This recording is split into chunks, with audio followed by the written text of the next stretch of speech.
धीरज ने गधे को आराम देने के लिए गधे के ऊपर से रस्सा उतारा और उसकी टांगें बांध दी। टांगों के बीच में एक डंडा फंसाकर एक ओर से जगदीश और दूसरी ओर से धीरज ने उसे उठा लिया। रास्ते में नदी पर एक पुल था। रास्ता होता मार्ग।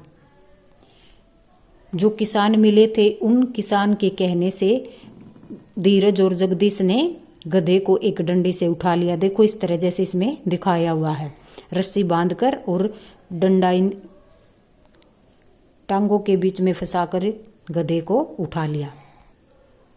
वे पुल से जा रहे थे। लोगों ने जीवित गधे को इस प्रकार उठाकर ले जाते हुए देखा तो आश्चर्य से आपस में जोर जोर से बातें करने लगे।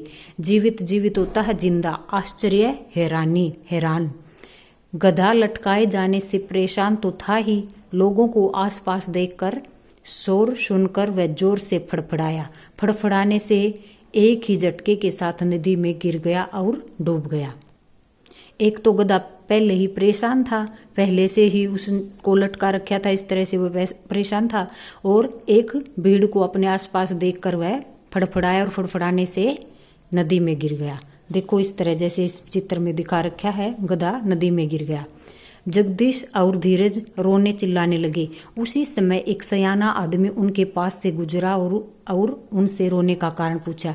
सयाना होता है बुद्धिमान, समझदार। धीरज ने कहा, क्या बताऊं भाई, मैंने कभी किसी को कष्ट नहीं दिया, सबको खुश करने की चेष्टा करता रहा।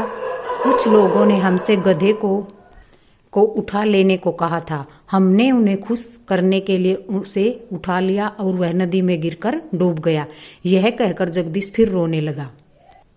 उस सयाने आदमी ने कहा, भाई यह माना कि तुम बहुत भले हो, परंतु अपनी बुद्धि को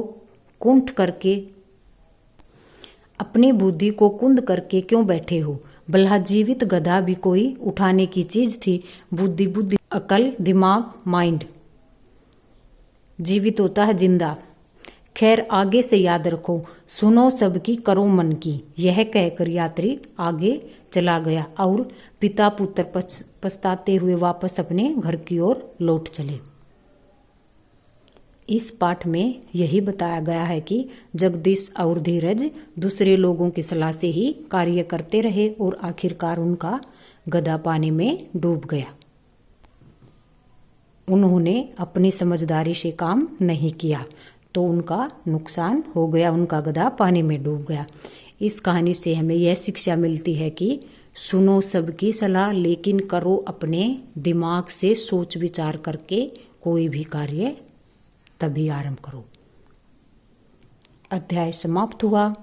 नेक्स्ट वीडियो में हम क्वेश्चन आंसर करेंगे। धन्यवाद।